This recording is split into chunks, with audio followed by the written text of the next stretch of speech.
Assalamualaikum warahmatullahi wabarakatuh. Perkenalkan, nama saya Siti Nadia dengan NIM 88842210019.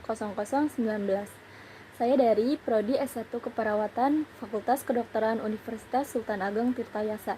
Di sini saya akan mempresentasikan yaitu cairan tubuh dan keseimbangan asam basa mata kuliah Ilmu Biomedik Dasar. Yang pertama ada cairan tubuh.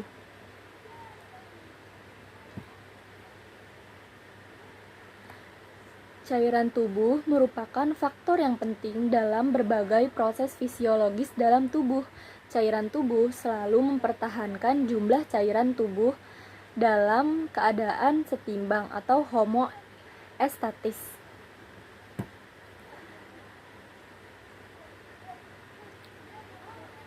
Yang selanjutnya yaitu ada total body water. Total body water itu pada pria itu lebih besar daripada wanita. Bayi baru lahir, total body waternya dapat mencapai 75% dari berat badannya. Dan juga total body water ini berkurang sesuai pertambahan usia.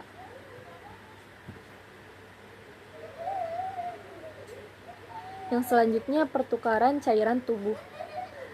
Pemasukan air, daily intake of water, terutama melalui oral, sekitar 2/3 dari jumlah air yang masuk dalam bentuk air murni atau minuman lainnya, dan sisanya masuk dalam bentuk makanan. Selain itu, sekitar 150 sampai 250 ml cairan disintesa dalam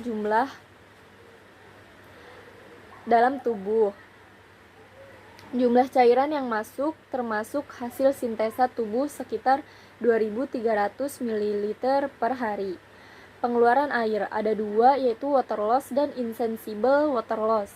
Water loss itu cairan keluar dari tubuh kita yang bisa dihitung jumlahnya, seperti contohnya itu keringat saat kita berolahraga. Insensible water loss itu ada cairan yang keluar dari tubuh kita yang tidak dapat dihitung jumlahnya. Yang selanjutnya yaitu pembagian cairan tubuh. Yang pertama ada cairan ekstrasel.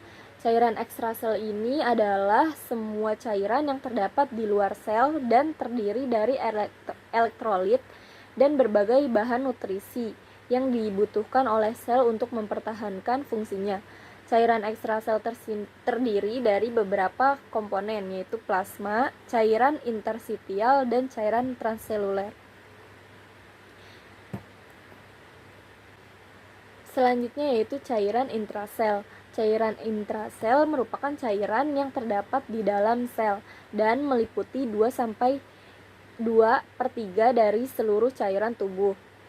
Cairan intrasel ini terdapat pada setiap sel mempunyai komposisi yang berbeda, tetapi konsentrasi dari tiap komposisi dapat dikatakan antara sel yang satu dengan yang lainnya itu sama.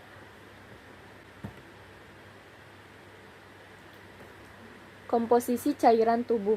Komposisi utama dari cairan tubuh adalah air dan elektrolit. Elektrolit, cairan ekstrasel, dan intrasel mempunyai komposisi yang berbeda. Cairan ekstrasel mengandung banyak natrium, klor, dan HCO3 serta bahan nutrisi. Sedangkan cairan intrasel mengandung banyak kalium, magnesium, asam fosfat, dan sulfat.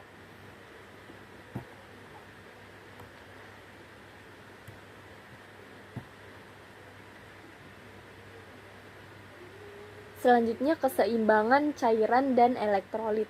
Tubuh selalu mempertahankan keseimbangan yang sempurna.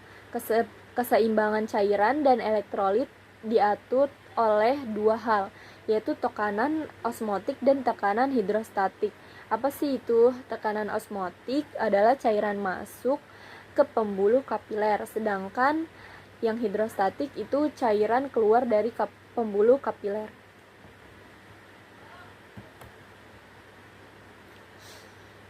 Selanjutnya ada darah. Darah merupakan bagian dari cairan ekstrasel. Darah bergerak dalam sistem sirkulasi sampai kapiler dari organ dan jaringan. Fungsi darah yaitu ada 3 fungsi utama, yaitu fungsi transport, fungsi regulasi, dan fungsi pertahanan tubuh. Ada komposisi darah, yaitu 1. Sel-sel darah terdiri atas eritrosit atau sel darah merah, leukosit atau sel darah putih, dan trombosit atau keping darah. Yang kedua yaitu ada plasma, terdiri atas air, bahan protein, dan bahan non-protein. Bahan proteinnya terdiri atas albumin, globulin, fibrinogen, transferin, dan protase inhibitor. Sedangkan bahan non-protein terdiri atas nitrogen, nutrisi, enzim, dan elektrolit.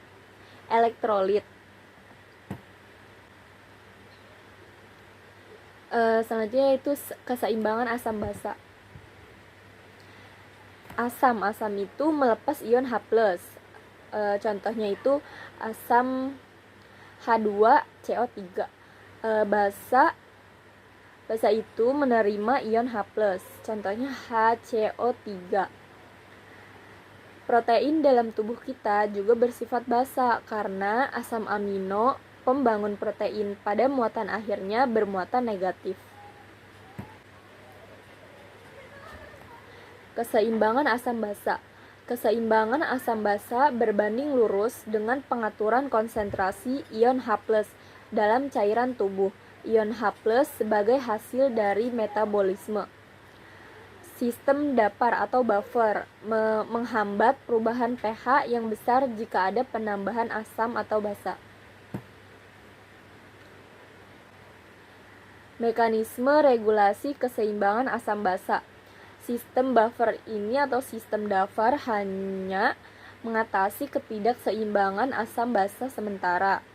Contohnya itu paru-paru berespon secara cepat terhadap perubahan kadar H+ dalam darah dengan mengeliminasi karbon dioksida dari H2CO3 dan mempertahankan kadarnya sampai ginjal menghilangkan ketidakseimbangan tersebut.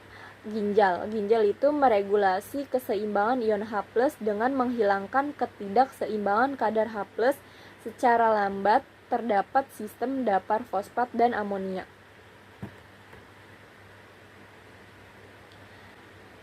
Regulasi pernapasan dalam keseimbangan asam basa.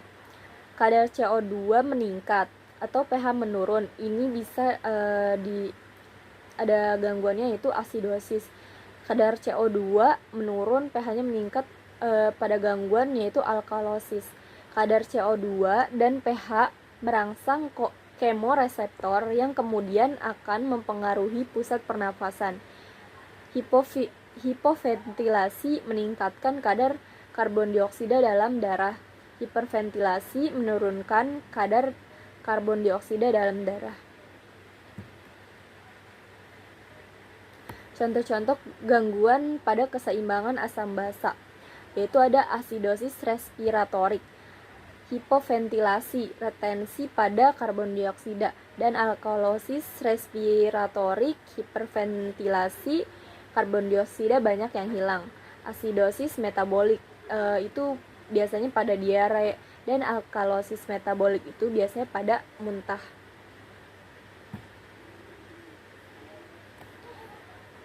Sekian dari saya, kurang lebihnya mohon maaf. Wabillahi taufiq wal hidayah. Wassalamualaikum warahmatullahi wabarakatuh.